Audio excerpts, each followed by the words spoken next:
All right, Coach, let's start here before we leave the Packers. Coach Campbell told the players that's one they'll never forget.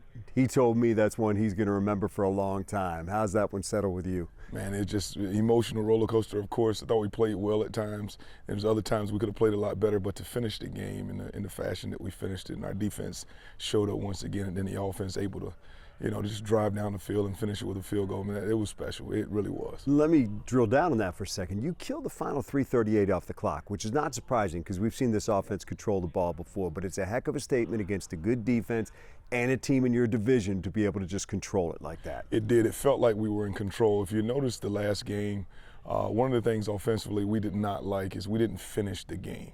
Right, we were kind of waiting and hoping to finish that game. Well, this one, we had the ability to go down and finish it. Totally different. The feeling is different. We finished it. We won both games. We didn't finish one. We finished this one. And within that, you needed plays. Mm-hmm. That 2nd and 17 comes to mind. And I just thought to myself, how many times we have seen this. Ben makes the call.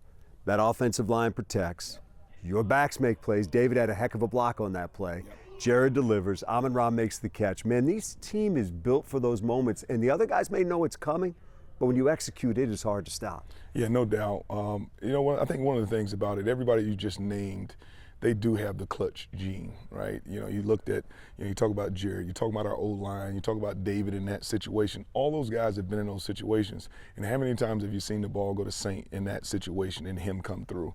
So it was one of those things where we've been through it at this time of the year. Last year, we hadn't been through enough of that. But this year, this time of the year, we kind of understand our roles and how we fit into this team. And it was just a lot of clutch players out there. Along those lines, it's another win where you guys just figure it out. And you've done it in so many different ways this year. Sometimes you're not playing your best, sometimes you are, sometimes one phase of the, 3 components isn't doing it.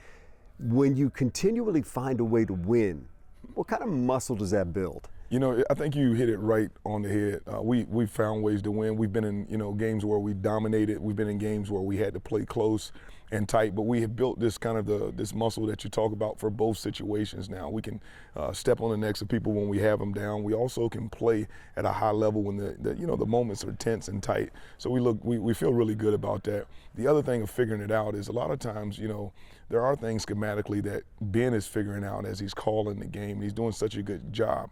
But he, Jared, the O-line, the collection of our players, man, it's been wonderful to be a part of. Jared sets another record.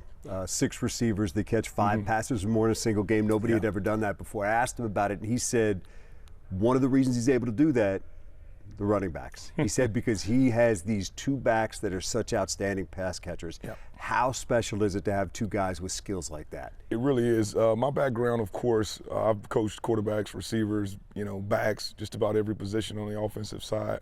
And I think that a lot of times you don't have the ability to have the skill level to teach as a receiver coach or from a protection standpoint as a quarterback. But these guys have that level of skill at the receiver position, and now we really trust them, not only just running check downs, but they're skilled routes that we're running with these guys, and they're doing a great job. A lot of people have circled this game coming up on Sunday because it's one of the best teams in the AFC, best teams in the NFC. For you, is it nameless, faceless every week, or do you look at this and get a little more fired up because this is a big game people are looking at? We feel like we're in our division. We're in big games every week. We really do. So we have a lot of respect for our division, but we do have a tremendous amount of respect for the Bills. We do know that this is a big-time matchup. But part of me, like I told the media and the team last couple of days, is the reason why it's a big matchup is because we're in it. That's one of the deals. This is a great football team. There's no doubt about it. But our guys have earned the right to be in this position. Now we got to go, do what we're supposed to do and take care of business. Final thing, what jumps out about the Bills? What's the biggest challenge? I think the biggest challenge defensively is just managing 91.